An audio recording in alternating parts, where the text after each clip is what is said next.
Assalamualaikum warahmatullahi wabarakatuh.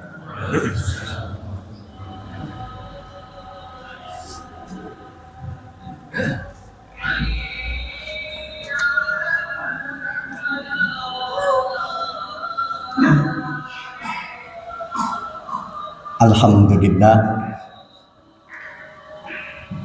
Alhamdulillahilladzi arsala rasulahu bil huda wa dinil haqq liyudhhirahu 'ala ad-dini kullih wa kafa billahi syahida. Wa asyhadu an la ilaha illallah wahdahu la syarikalah wa asyhadu anna Muhammadan 'abduhu wa rasuluh. Allahumma salli ala Muhammad wa ala ali Muhammad kama sallaita ala Ibrahim wa ala ali Ibrahim fil alamin innaka Hamidum Majid. Amma ba'du, faqala Allah ta'ala fil Qur'anil Karim, a'udzu billahi minasyaitonir rajim.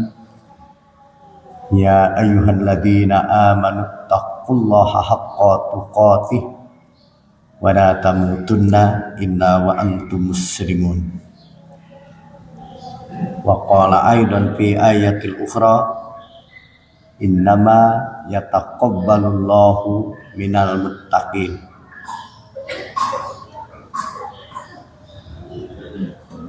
Ma'asyiral muslimin rahimakumullah,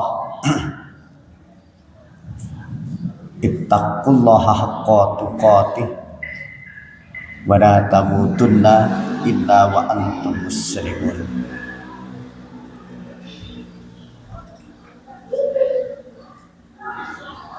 Jamaah Jum'ah rahimakumullah,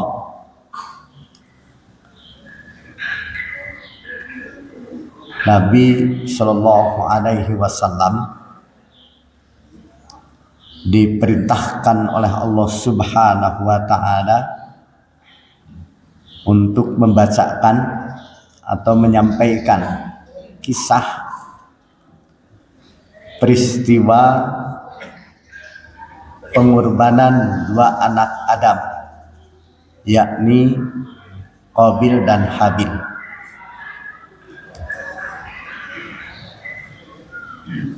Disebutkan pada ayat 27 dari surat Al-Maidah, salah satu dari pengorbanannya diterima dan yang satunya ditolak.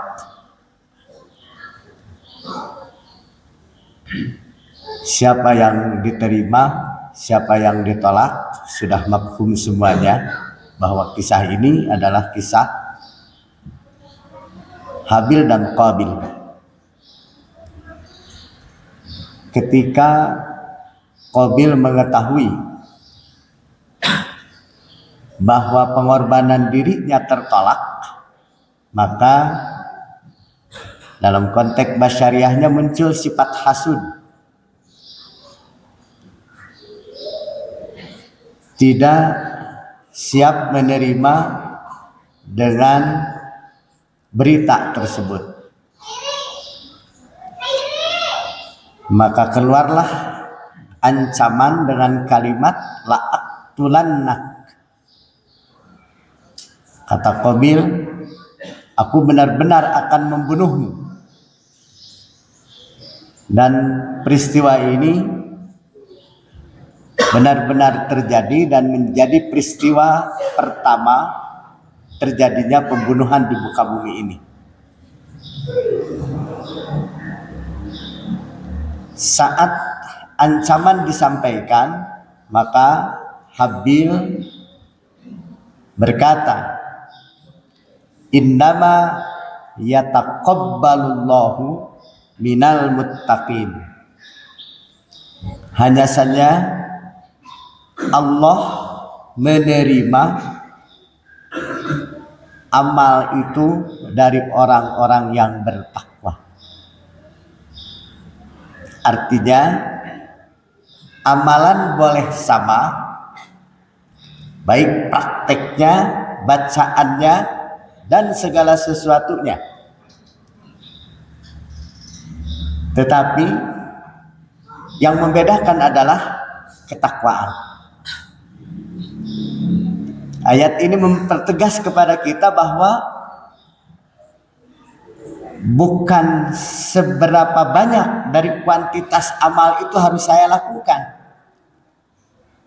tapi seberapa kuat optimalisasi ikhtiar kita untuk dapat amal itu diterima oleh Allah Subhanahu wa taala. Optimalisasi ikhtiar dalam niat. Innama yataqabbalullahu minal muttaqin. Kalimat ini yang menjadi dasar, harus menjadi pijakan bagi setiap kita dalam beramal kebajikan. Jadi jangan asal baik, jangan asal bagus. Makanya para ulama menyebutkan bahwa yang dimaksud dengan kalimat innama yataqabbalullahu minal muttaqin itu adalah bahwa siapapun orang yang melakukan suatu amal kebajikan dasarnya takwa, yakni dia melakukannya atas dasar iman, atas dasar ketaatan kepada Allah Subhanahu wa taala, mengikuti syarat-syarat yang disyariatkan dalam amal tersebut. Apapun jenis amalnya, wajib diketahui syaratnya. Syarat rukunnya kita harus tahu. Ikhwati iman rahimakumullah. Kemudian ikhlas dalam melaksanakannya. Tidak ada pamrih duniawi, balasan yang bersifat sementara, dan kemudian berupaya keras untuk meneladani Rasulullah Sallallahu Alaihi Wasallam. Maka amalan itu dipastikan diterima. Siapapun yang melakukannya, selama dia melakukan amal tersebut benar-benar mengikuti apa yang disyaratkan sebagaimana yang telah disyariatkan. Pernyataan ini mengacu kepada apa yang dinyatakan oleh Imam Ibnu Taimiyah, bahwa wa inda ahlus sunnati wal jamaati yutaqabbalul amalu mimman ittaqallaha fihi. Kata Imam Ibnu Taimiyah, menurut pendapat para ulama ahlus sunnah wal jamaah, diterimanya amal itu adalah mimman ittaqallah, hanya dari orang-orang yang bertakwa kepada Allah fihi, dalam amalan itu. Untuk lebih jelasnya, kita hadir pada saat ini untuk melaksanakan Jumat. Apa yang mendorong semangat kita hadir ke majelis ini, ke majelis Jumat ini? Kebiasaan atau karena hari Jumat saja, atau kita memang hadir untuk melaksanakan ibadah salat Jumat pada saat ini dasarnya adalah takwa kepada Allah.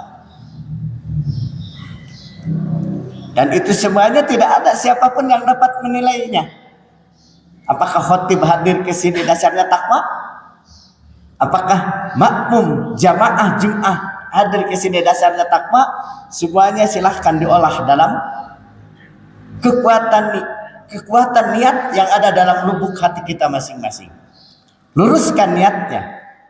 Kita hadir ke sini dasarnya taat kepada Allah Subhanahu wa taala. Imanan. Kemudian fa'amilahu khalisan lillah. Maka dia melakukannya amal tersebut khalisan lillah, murni karena Allah, khalisan lillah, hanya berharap ridho dan pengampunan Allah Subhanahu wa taala. Kemudian muafiqan li amrillah, mufakat dengan apa yang Allah perintahkan. Seluruh perintah dan larangan yang difirmankan Allah Subhanahu wa taala, maka terlebih dahulu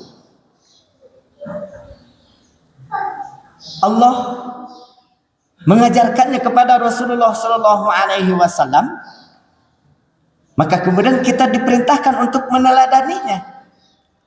Makanya para ulama menyebutkan pada poin yang ketiga ini, amal itu akan diterima oleh Allah Subhanahu wa taala tidak hanya sebatas taat dalam koridor iman, ikhlas dalam koridor pengharapan hanya kepada Allah, tapi juga mesti wajib meneladani Rasulullah sallallahu alaihi wasallam. Kenapa?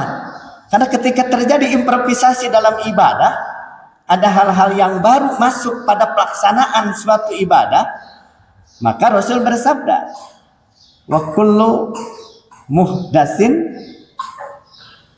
bid'ah. Setiap yang baru dalam konteks ibadah itu adalah bid'ah. Wa kullu bid'ah dolalah. Dan setiap bid'ah dalam ibadah hukumnya dolalah,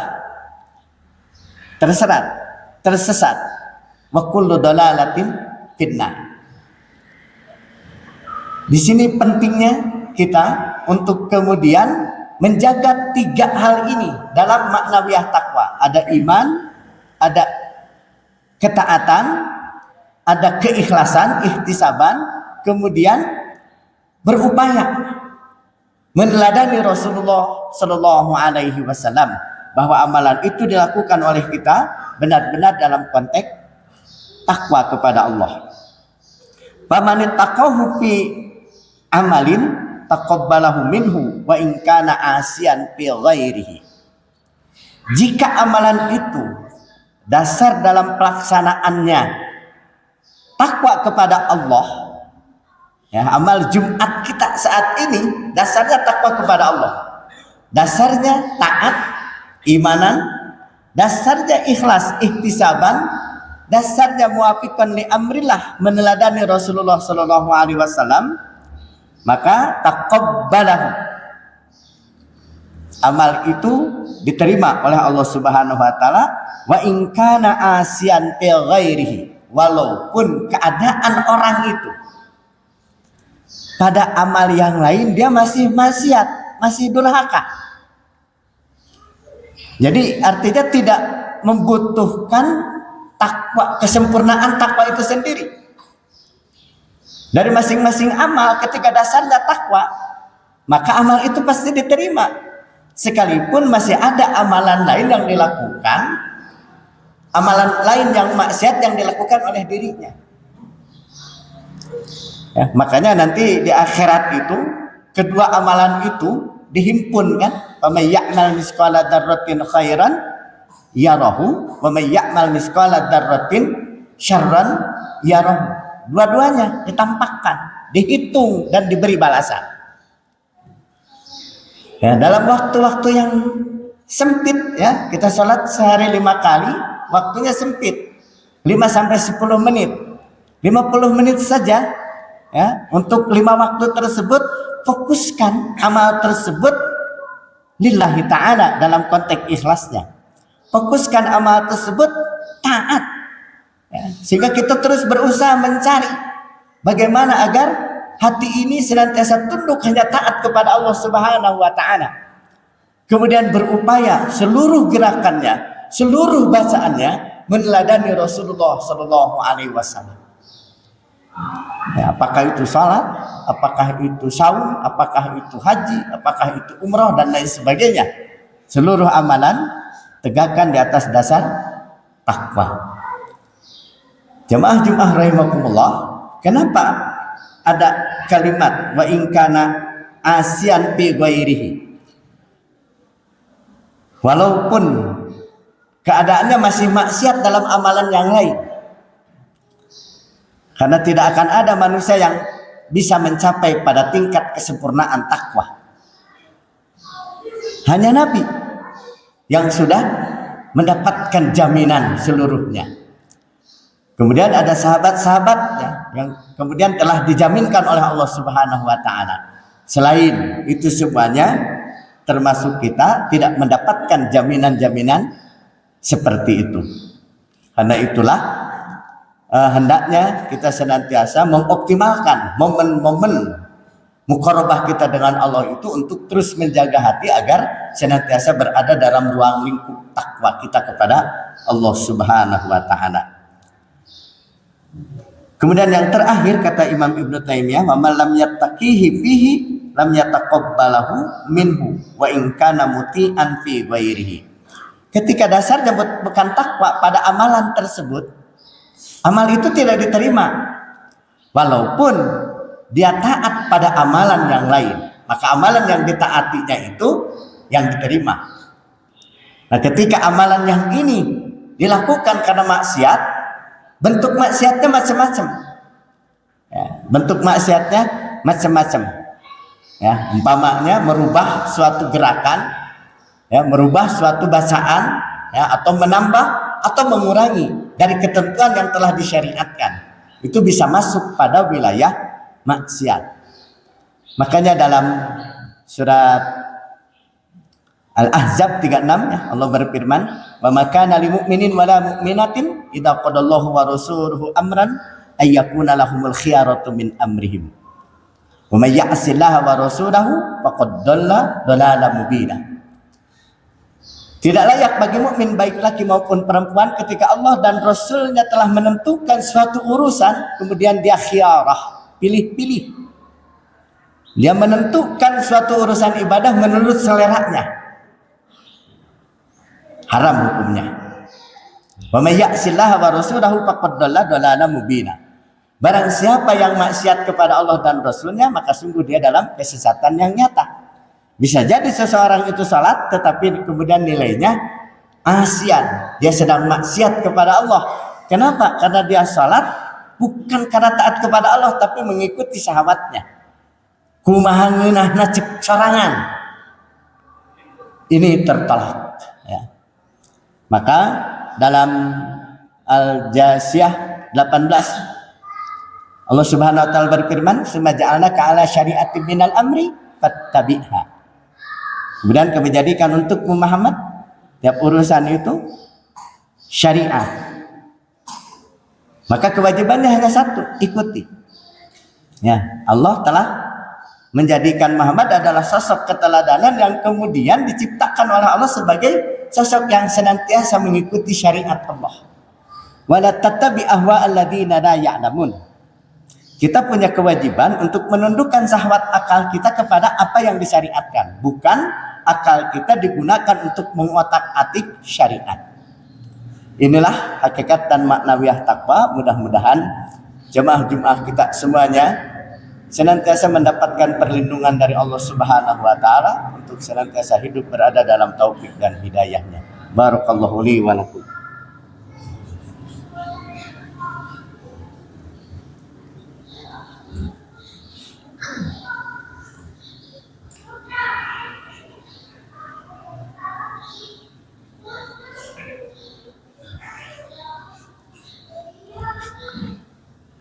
Alhamdulillah alladzi bi ni'matihi tatimmus shalihat wa asyhadu an la ilaha illallah wahdahu la syarikalah wa asyhadu anna Muhammadan abduhu wa rasuluh. Allahumma shalli ala Muhammad wa ala ali Muhammad kama shallaita ala Ibrahim wa ala ali Ibrahim fil alamin innaka Hamidum Majid. Amma ba'du, ayuhal ikhwah rahimakumullah. Imam Abdul Aziz bin Abi Rawad berkata, adraktuhum yajtahiduna fil amali shalih fa idza fa'aluhu waqa'a alaihimul ham atuqbalu minhum amla. Kata Imam Abdul Aziz, aku dapati para salaf yajtahiduna fil amali shalih, sangat bersungguh-sungguh dalam menunaikan amal soleh. Faida fa'aluhu waqa'a alaihimul ham. Apabila sudah melakukannya, waqa'a alaihimul ham, maka dalam hati mereka muncul rasa kekhawatiran. Apa yang dikhawatirkan oleh mereka? Atubbalu minhum amla. Apakah amal yang barusan dilakukan itu diterima atau tidak? Makanya kata Ali, kami lebih sibuk ya menghidupkan harapan dan rasa takut, harapan amal diterima dan rasa takut amal ditolak, ketimbang sibuk dengan menentukan jenis amal itu sendiri. Jadi saat mau sholat itu yang dirasakan sibuk itu adalah harapan amal ini diterima. Bagaimana caranya agar Allah menerima? Setelah sholat khawatir, takut amal tidak diterima. Nah, sehingga muncullah doa yang kemudian menjadi doa di antara para sahabat, taqabbalallahu minna wa minkum ya. Sebagaimana doa Nabi Ibrahim selesai membangun Ka'bah juga ya. Rabbana taqabbal minna innaka antas samiul alim. Doa-doa ini mestinya menjadi doa yang lazim, yang biasa kita lakukan, yang biasa kita lantunkan, saling mendoakan di antara kita. Semoga Allah menerima amal kita. Jawab dengan doa yang sama. Taqabbalallahu minna wa minkum lagi jawabannya. Kenapa? Karena lemahnya kita sebagai manusia biasa ya, yang kemudian selalu berbuat salah. Harapan besar kita ini seluruh amal diterima oleh Allah Subhanahu wa taala. Bahkan tidak hanya diterima tapi juga bernilai mabrur, bernilai baik di sisi Allah Subhanahu wa taala. Mudah-mudahan jemaah rahimakumullah, semakin bertambahnya waktu, bertambahnya usia kita, kita semakin dewasa juga ya, dalam menghidupkan nilai-nilai keislaman melalui ruhiyah kita, optimal dalam segala amal soleh, wabil khusus salat, wabil khusus amal ibadah salat. Mudah-mudahan Allah Subhanahu wa taala senantiasa memberikan kekuatan kepada kita untuk kita tetap istiqomah di jalannya. Allahumma Rabbana zalamna anfusana wa illam taghfir lana wa tarhamna lanakunanna minal khasirin. Allahumma Rabbana la tuzigh qulubana ba'da idh hadaitana wa hab lana min ladunka rahmah innaka antal wahhab. Allahumma Rabbana atina fid dunya hasanah wa fil akhirati hasanah wa qina adzabannar. Amin ya Allah ya rabbal alamin. Subhana rabbika rabbil izzati amma yasifun wa salamun alal mursalin walhamdulillahi rabbil alamin. Wassalamualaikum warahmatullahi wabarakatuh.